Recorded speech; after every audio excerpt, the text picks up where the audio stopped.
প্রায় ২১ বছর পর অস্ট্রেলিয়ার বিপক্ষে ওয়ানডে ম্যাচ জিতল বাংলাদেশ। তাতে করে আইসিসি থেকে মিলল সুখবর।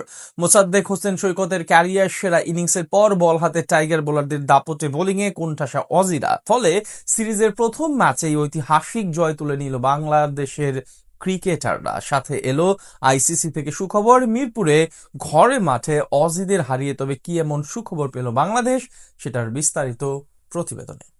বিশ্ব চ্যাম্পিয়ন অস্ট্রেলিয়াকে হারিয়ে ওয়ানডে সিরিজ শুরু করলো বাংলাদেশ। প্রায় ২১ বছর পর মাইটি অজিদের বিপক্ষে জয়ের হাসি হাসলো লাল সবুজেরা।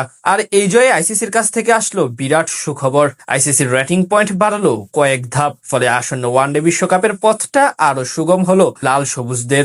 আইসিসির র্যাঙ্কিং এ বেশ সুবিধাজনক স্থানে থেকেই শক্তিশালী অজিদের বিপক্ষে মাঠে নামে বাংলাদেশ। র্যাঙ্কিং এ 10-এ থাকা ওয়েস্ট ইন্ডিজ থেকে 11 রেটিং পয়েন্ট বেশি ছিল টাইগারদের। 84 রেটিং পয়েন্ট নিয়ে তালিকার 9 নম্বরে অবস্থানটা পাকাপোক্ত করে রেখেছিল মিরাজ বাহিনী। তবে অজিদের বিপক্ষে সিরিজের প্রথম ম্যাচে জয় পাওয়ার রেটিং বেড়েছে বাংলাদেশের। আইসিসির র্যাঙ্কিং এ 3-এ থাকা অস্ট্রেলিয়াকে নাকানি চুবানি খাইয়ে ম্যাচ হারানো ফলস্বরূপ টাইগারদের রেটিং পয়েন্ট বেড়েছে 2 ধাপ। ফলে 84 থেকে বাংলাদেশের রেটিং এখন গিয়ে ঠেকেছে 86-তে।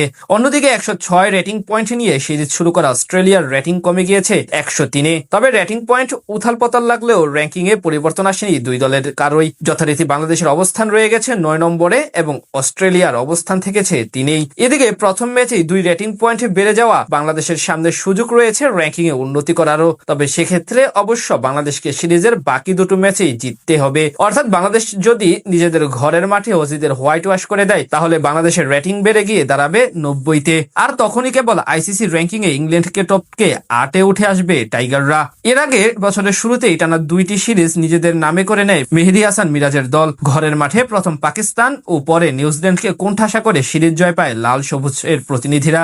সেই 2 সিরিজে জয় পাওয়ায় আইসিসির র্যাঙ্কিং এ হয়েছিল উন্নতি। সেই সাথে আইসিসির র্যাঙ্কিং ও এক ধাপ উপরে উঠেছিল লাল সবুজেরা। আর এবার অজিদের বিপক্ষে ম্যাচ জয়ে র্যাটিং এ মিলেছে উন্নতি। এদিন বাংলাদেশের জয়ের ভিতটা গড়ে দিয়েছিলেন প্রায় 4 বছর পর জাতীয় দলে প্রত্যাবর্তন করা মোসাদ্দেক হোসেন সৈকত। আগে ব্যাট করতে নেমে শান্ত তামিমদের অর্ধশতকের পরও হুট করে যখন মিডল অর্ডারে ধস নামে, তখনই দলের হাল ধরেন এই তারকা ব্যাটার। নিজের প্রত্যাবর্তনের ম্যাচে হাঁকান দারুণ এক অর্ধশতক। দুর্দান্ত ব্যাটিং এ বাংলাদেশের রান পাহাড় গড়ার মূল কারিগর ছিলেন এই মোসাদ্দেকই। তার 70 বলে 86 রানের ইনিংসে ভর করে অস্ট্রেলিয়ার বিপক্ষে 284 রানের পাহাড় সম সংগ্রহ পায় বাংলাদেশ। জবাবে বল করতে নেমে প্রথম বলে উইকেট আদায় করে নেন তাসকিন আহমেদ। এরপর মুস্তাফিজ, নাহিদ রানারাও নিজেদের নামের পাশে একে একে উইকেট যোগ করেন। ফলে ম্যাচ বাংলাদেশের পক্ষে চলে আসে। শেষ পর্যন্ত ঘরের মাঠে অজিদের বিপক্ষে ঐতিহাসিক এক জয় নিয়েই মাঠ ছাড়ে লাল সবুজের প্রতিনিধিরা। সেই সাথে আইসিসি থেকেও এবার মিলল ব্যাটিং বাড়ানোর সুখবর।